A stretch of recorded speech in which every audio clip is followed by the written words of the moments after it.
Yeah, ready? This is Mo Bashir for The Hook in association with Hook Vitality. Delighted today to be joined by Matchroom'S CEO Frank Smith. Firstly, Frank, how are you? I'm good, mate. How are you? Yeah, I'm all good, thank you. I'm all good. So, as you know, we focus on the business side of the sport, and I wanted to touch upon that. But first, I wanted to ask you about your journey joining up Matchroom at 14 years of age.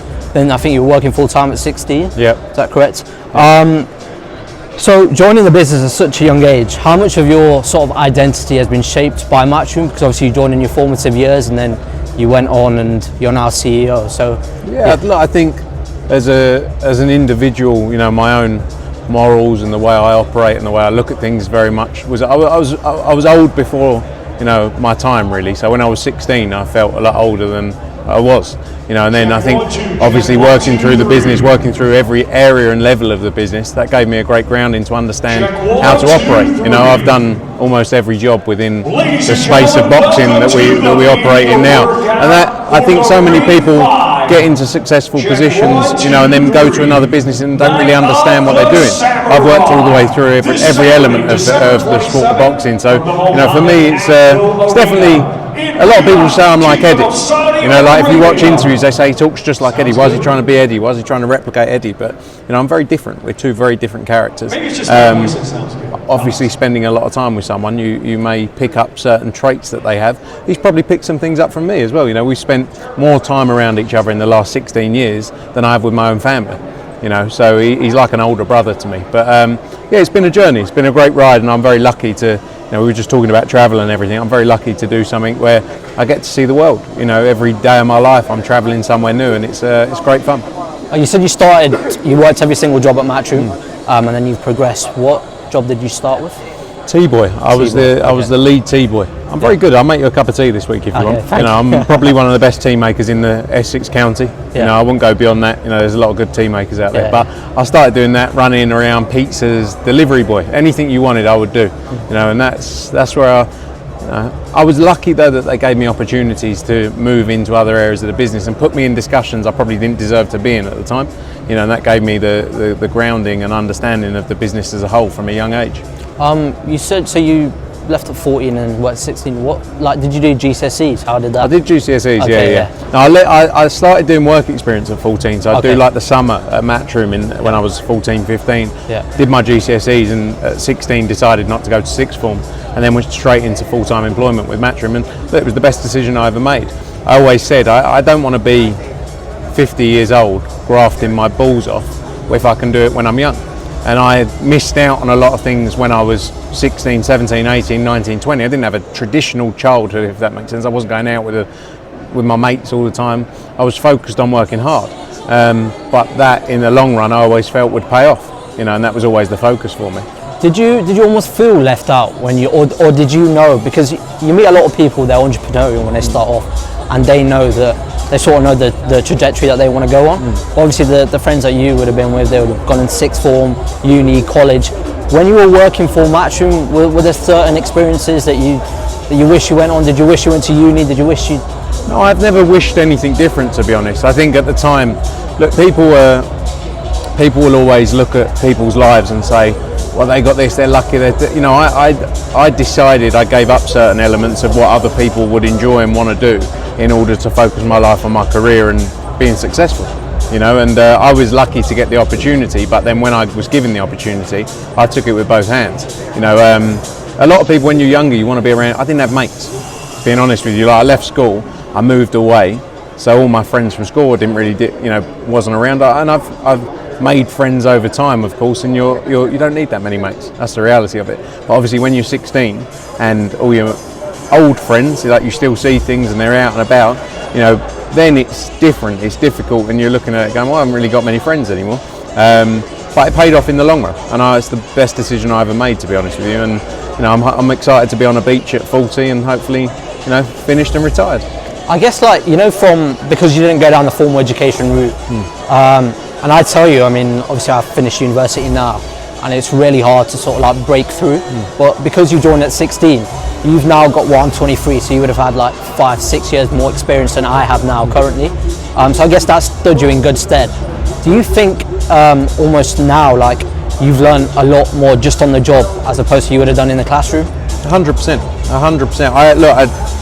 I'm not saying anything against you. Certain jobs, certain roles in life need university. You need to, and look, you invest a lot of time. Some people go to university 4, 5, 6 years for certain roles, and the world wouldn't operate if we didn't have people doing that. But I think in my world, in what I do, the best thing is learning on the ground.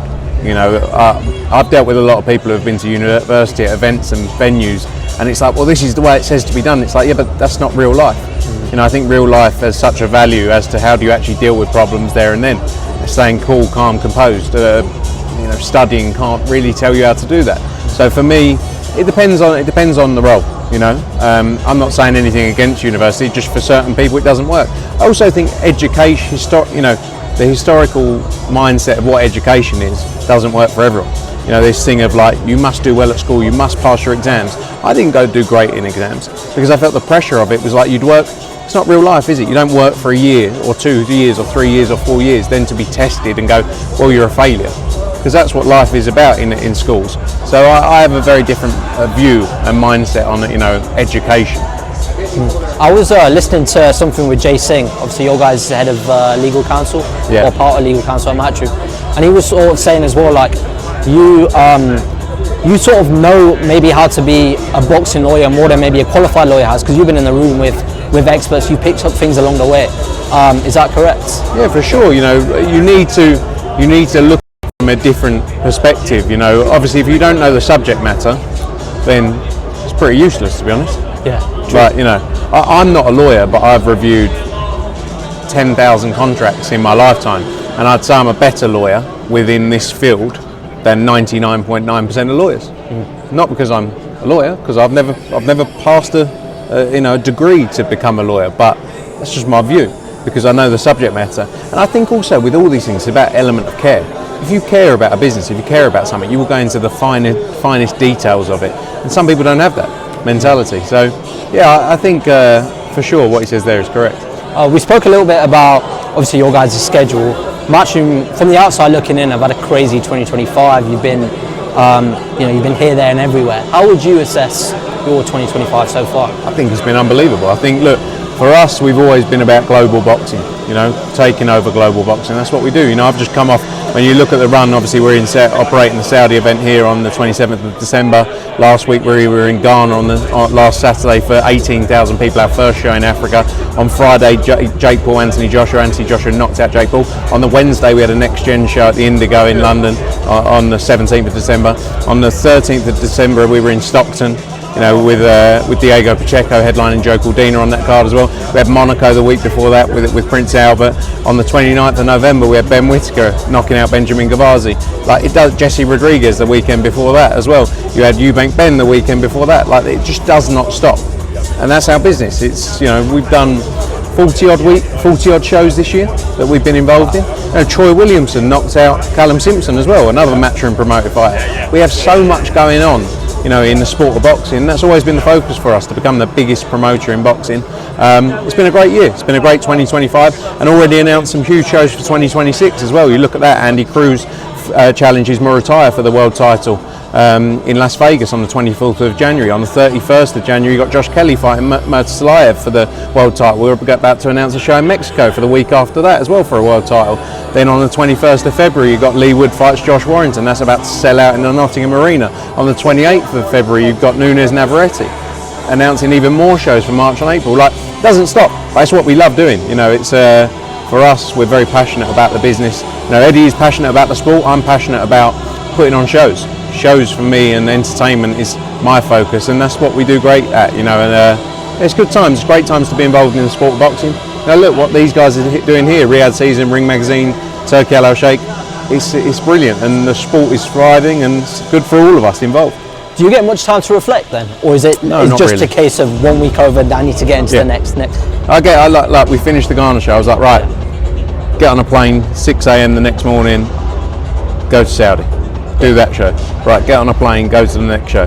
So for me, it's I think I'd like to reflect more, but it's very hard when you're moving at that pace, because our life is like bang, done. I look forward to Sunday every week because when you work in the events industry, it's a lot of pressure, you know, and I don't really get stressed, but it's still a lot of work. So it's like, right, you got this show out of the way, right, on to the next show, you know, because nothing really phases us anymore. We've been through everything in the sport.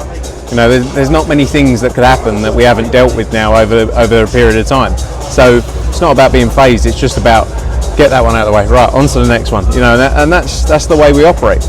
But also, we're not just working on one weekend. You know, I'm thinking about 14 weeks ahead, and then the schedule that isn't announced, so 20 weeks ahead. Now, this is constantly, there's no time for breaks. And if you're someone who, you know, comes under pressure and can't deal with it, then it's probably not the sport for you. Just a little bit about Africa. Do you see, firstly, what was the experience like? Because from like all the content that you guys put out on Matchroom during Fight Week, it looked crazy. Yeah, I mean, look, it's a market, you know, Ghana especially, where we did our first show on Saturday.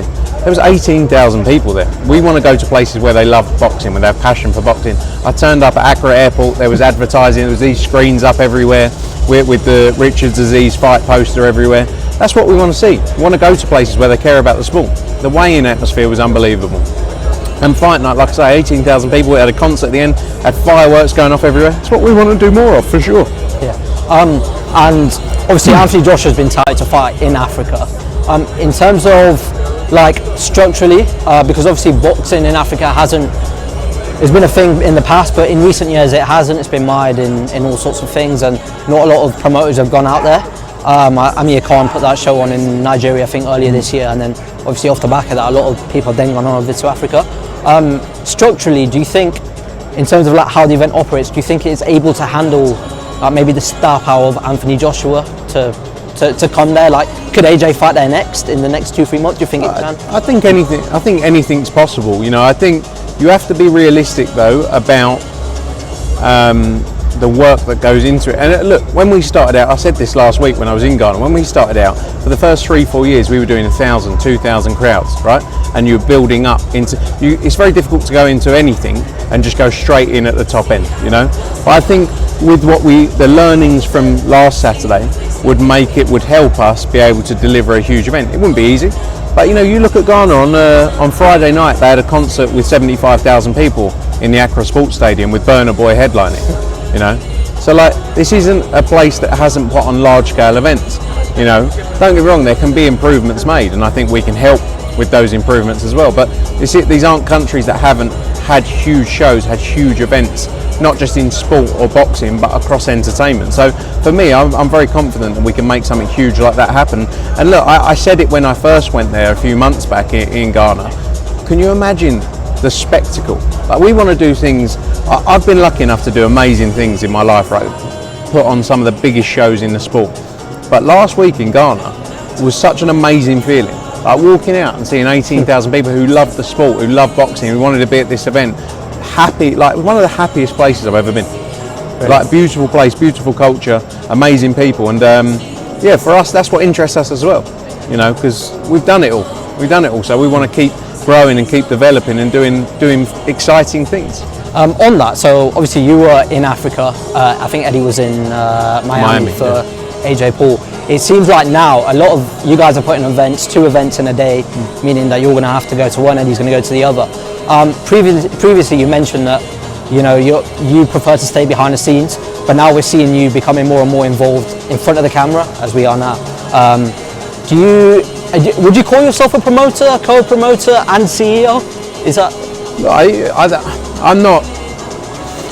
I think I've always been open. The focus was never for me to do this kind of stuff, but over time, it's what you build into. You know, as the business grows. Eddie can't be in 2 places at once. You can't rival Eddie at what he does. No one comes close to him. There's no one in the sport that comes close to him. He's brilliant at what he does, and he has an amazing passion for the sport of boxing. You know, I will obviously do this as much as I need to. I'm not going out of my way to do it. Would you call me a promoter? I don't know. I guess so. I've got a promoter's license in most places around the world, so I guess technically you would. But like I say, it's never been what my reason for doing this was. If that makes sense. Yeah. And then just obviously we're here in Saudi Arabia. You guys don't have any Matchroom fighters on the show, but you've been asked to lead the promotion for the event. What is your role in sort of on this event? Yeah, look, we've had and we continue to have a great relationship with Seller and the teams. We've put on multiple events with them now, and look, they do a tremendous job out here. These events that they put on out here in Riyadh are unrivaled. So for us, it's about helping them operate the event. We're like a strategic operational partner, and that's our job. We've done it many a times before, and yeah, it's exciting to be involved in these kind of shows. And like I say, we've built a great relationship with all of the Seller team. So for us, it's what we love doing. So we've got a team of 15 out here this week.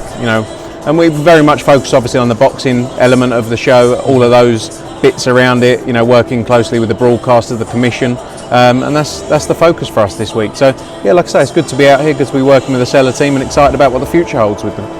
And then just a couple of closing questions, because I know you're quite busy. Having grown up inside a company, Matchroom, what does success look like to you now compared to when you first joined? I think from a personal level, success when I was younger, like a lot of people, I was impressionable by money. Money was always the driving force for me. And I think as you grow older, things change. Of course, I'm still driven by money, but it's not my main driving force anymore. I think my main driving force is doing everything within my power to not even impress people, but for me to be able to say I did everything I could. I'm my own biggest critic. Don't really care what anyone else thinks.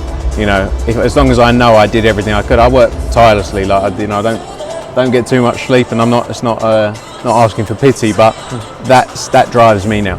Okay. And I also think everyone's view of success is different. You can't all be pigeonholed into the same thing, and I think that's important to know. It's like, again, where I was younger, I used to look at cars, houses, this, that, the other, and think that's success. But actually, there's always going to be someone with a bigger boat than you, or a nicer car, or a bigger house. And if you are constantly chasing that, you'll never be happy, I don't think. So you have to find out what success is, as your own individual.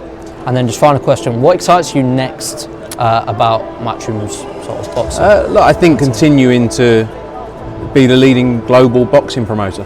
When we go to these new markets like Ghana last week, for me, that's what excites me. Doing something different, doing something that other people haven't done. No one's done what we've done in boxing. That's the reality of it. In the last 100 odd years, no one's gone into markets. But we are now, I think, undoubtedly the biggest promoter in US boxing. Yeah. We're the biggest promoter in UK boxing. No one's that. People have done it in individual markets. No one's done it like that. No one's promoted shows in Monaco, in Ghana, all around the world. Uzbekistan. I was looking at it yesterday. I think we've done shows in 30 countries since I've been involved with Matchroom. That's crazy. But no one's done that, and that's what drives me. Is continuing to expand and go to the next level, and not getting complacent. As a business, the motto and the mindset has always been: don't ever get complacent. We're a very, very successful company across a whole range of sports. But I still chase down 500 quid like it's 500 million, and that's what's always been important to us, and that's what's been installed in me and everyone who comes into the team from an early age. Perfect. I think that's a great way to finish. Thank you, Frank. Thank you so much for your time. There you go. The light's gone off for you. Cheers, Cheers, mate. Yes, thank you.